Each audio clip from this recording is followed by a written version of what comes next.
सजा के बारे में जो अमेरिका की तरफ से पाकिस्तान को दी गई है, ये सजा अब जाहिर है कि पाकिस्तान को चीन के साथ स्ट्रेटेजिकली अलाइंड होने की सजा दी जा रही है। अमेरिका एक दफा फिर पाकिस्तान को एक उस लिस्ट में डाल दिया है जहां से कि इन ममालिक में जो रिलीजियस फ्रीडम है वो नहीं है। देखिए, इंडिया को उन्होंने डाला था पिछले साल। आप देखें कि इंडिया ने किस तरह उनको शट अप कॉल दी। तो अब वो क्या उनको कहेंगे कि जी आप कंट्री ऑफ पर्टिकुलर कंसर्न है, वैसे स्नब कर दिया उन्होंने। और उन्होंने अंदर खाते जाके पूरा दबाया होगा अमेरिकन को, कंट्रीज ऑफ पर्टिकुलर कंसर्न। ये सिर्फ पाकिस्तान नहीं है, बर्मा है, चाइना है, एरिट्रिया है, ईरान है, कोरिया है। उत्तर प्रदेश जिसकी आबादी पूरे पाकिस्तान से ज्यादा है, तकरीबन 23 करोड़ इस रियासत की आबादी है। इसका वजीर आला जो इसका चीफ मिनिस्टर है योगी आदित्यनाथ, वो ओपनली कहता है कि मुसलमानों की खाल खींचकर इनका पिंजर धूप में सुखा दें। जहां पर इसमें निगलेक्ट किया गया है, इंडिया को नहीं डाला गया।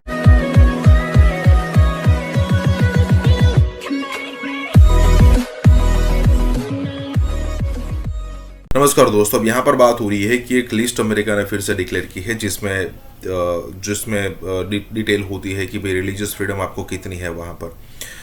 ठीक है, तो लास्ट टाइम इंडिया का नाम था, इस टाइम इंडिया का नाम हटा दिया गया है। अब कमर चिमा का कहना यह है कि जब लास्ट टाइम नाम आया ना, तब भले ही नाम आ गया था, लेकिन उसके बाद जो इंडिया ने अमेरिका को अच्छा खासा प्रेशराइज किया होगा, मतलब कि जैसे वो मारते हैं ना वैसे मारा होगा और कहा होगा कि भाई आप इस तरीके से हमारा नाम कैसे डाल सकते हैं। अब पाकिस्तान के पास तो इतनी ताकत है नहीं कि इस टाइप की सिचुएशन वो कर सके, मतलब इस टाइप की बात वो अमेरिका से बोल सके। तो सीधी बात है, यहाँ पर इस बार जो है वो इंडिया का नाम है उसमें से हटा लिया गया है, जबकि पाकिस्तान का नाम तो हमेशा रहना चाहिए, क्योंकि वहाँ पर जो माइनॉरिटी है ना वो कम होती जाती है हर समय पर। इंडिया में तो चलो ठीक है, माइनॉरिटी की भी साइज़ बढ़ती जा रही है, लेकिन पाकिस्तान में अगर आप देखो तो वहाँ पर जो मौजूदा लोग हैं वो भी जीने के लिए मतलब ठीक से रह नहीं पाते। कई सारे हिंदू तो ऐसे हैं जो इंडिया चले आते हैं दर्शन करने के लिए, या फिर कहे कि टूरिस्ट वीज़ा के लिए के थ्रू, और फिर यहाँ आकर रह जाते हैं कि भाई हमें वापस नहीं जाना है यहाँ पर। आपको मतलब इतना लगेगा कि भाई इनकी सिचुएशन तो ज़रा देखिए। इसी के साथ ये वीडियो शुरू करते हैं। अमेरिका एक दफा फिर पाकिस्तान को एक उस लिस्ट में डाल दिया है जहां से कि इन ममालिक में जो रिलीजियस फ्रीडम है वो नहीं है। और जो अमेरिका के सेक्रेटरी ऑफ स्टेट है एंटनी ब्लिंकन, उन्होंने पाकिस्तान और अफगानिस्तान को क्लब कर दिया फिर, और वह तालिबान को और पाकिस्तान को समझते हैं कि ये एक ही चीज है। इसमें उन्होंने और ममालिक को भी डाला हुआ है, कंट्रीज ऑफ पर्टिकुलर कंसर्न। ये सिर्फ पाकिस्तान नहीं है, बर्मा है, चाइना है, एरिट्रिया है, ईरान है, कोरिया है, पाकिस्तान है, रशिया, सऊदी अरेबिया, जो जो उनके मुखालिफ हैं वो सबको डाल देते हैं इसमें।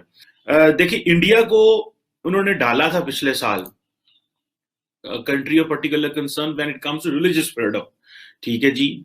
अब ये जो बेसिकली ये जो इस लिस्ट में डालना और फिर निकालना, इंडिया ने तो बड़ा टफ लाइन ली इसके ऊपर। इंडिया ने तो उनको जो United states commission on international religious freedom है उनके लोगों को वीजे देने बंद कर दिए।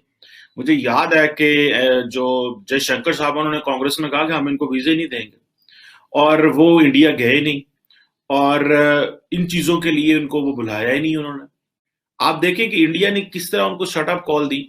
तो अब वो क्या उनको कहेंगे कि जी आप कंट्री ऑफ पर्टिकुलर कंसर्न है, वैसे स्नब कर दिया उन्होंने। और उन्होंने अंदर खाते जाके पूरा दबाया होगा अमेरिकन को कि आप क्यों कर रहे हैं। अब देखें ये कैसी उन्होंने अपनी क्रेडेंशियल्स बदलनी। हम ये क्रेडेंशियल्स बदल ही नहीं दे। हम थिक स्किन हो गए हैं, वो हर साल हमें डालते रहते हैं कंट्री ऑफ पर्टिकुलर कंसर्न कर, अब हमें परवाह ही नहीं है।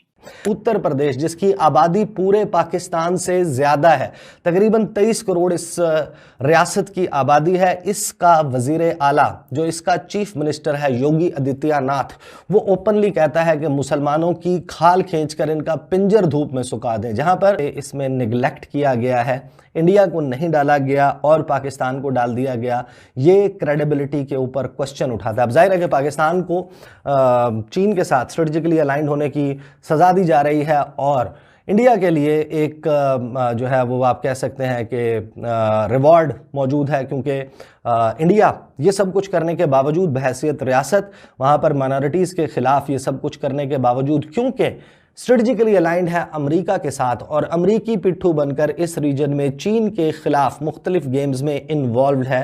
तो इस वजह से इंडिया को रिवॉर्ड मिलता है और पाकिस्तान के लिए सजा। ये सूरत हाल है इस दुनिया के चौधरी की। फिर इंडिया ने एक टफ लाइन ली। अब अमेरिकन को पता है कि अगले महीने 2+2 डायलॉग हो रहा है, तो वो कैसे इंडिया को अनॉय कर सकते हैं। देखिए, वो चाइना को अनॉय कर सकते हैं, ठीक है जी, बाकी तो सारा क्योंकि एक उनके ऊपर प्रेशर डाल देते हैं। बर्मा सारी बात वहां मिलिट्री जेटा बैठी हुई है, एरिटेरिया को भी कोई वैल्यू नहीं है, ईरान को वो पहले दबाया हुआ है, नॉर्थ कोरिया को भी पहले दबाया हुआ है। पाकिस्तान के साथ वो कैरेट एंड स्टिक करते हैं, शुरू से ये उनकी आदत है। वो दे डोंट शाय, और ये उनका एक तरीका है। और हमारे पास कोई चॉइस ही नहीं है, हम बस प्रोटेस्ट कर देते हैं। हमारा फॉरेन ऑफिस बस एक लाइन स्टेटमेंट जारी कर देता है। अब होता ये है कि हम समझते हैं क्योंकि इससे कोई फर्क नहीं पड़ता, लेकिन इससे फर्क तो बहुत पड़ता है। इससे हो सकता है पाकिस्तान और अमेरिका के ताल्लुकात में फर्क ना पड़ता हो और अमेरिका इसको एज ए टूल यूज ना करता हो टू पनिश पाकिस्तान, और सैंक्शंस लगाने के हवाले से, इंडिविजुअल्स के ऊपर सैंक्शंस लगाने के हवाले से, इदारों के ऊपर सैंक्शंस लगाने के हवाले से। लेकिन इससे ये फर्क तो पड़ता है कि जो बाकी एनजीओज होती हैं, मीडिया ग्रुप्स होते हैं, वो इसकी ये जो टैगलाइन होती है इसका सहारा लेते हैं to determine a narrative about Pakistan. वो जो पाकिस्तान के बारे में हालात एस्टैब्लिश करेंगे तो उसमें कहेंगे जी देखें जी, यूएस ने भी पाकिस्तान को इस लिस्ट में डाला हुआ। 40 साल दुनिया हमें अफगानिस्तान के लेंस से देखती रही है, बल्कि अभी भी हमें अफगानिस्तान के लेंस से देखते रहे, और अभी आइंदा आने वाले दिनों में दुनिया हमें चाइनीज लेंस से देखेगी। पहले अफगान लेंस, फिर चाइनीज लेंस। मतलब पाकिस्तान की जो अपनी पर्सनल आइडेंटिटी, पर्सनल शिनाख्त, पर्सनल एज ए रैपो, एज एन इंडिविजुअल कंट्री, तो हमें वेयर डू वी स्टैंड, हम कहाँ खड़े हुए हैं। फॉरगेट, मुझे अमेरिका और अफगानिस्तान और चाइना से कोई गर्ज नहीं है। मैं तो what the question which I want to ask from my leadership कि हम कहाँ खड़े हुए हैं।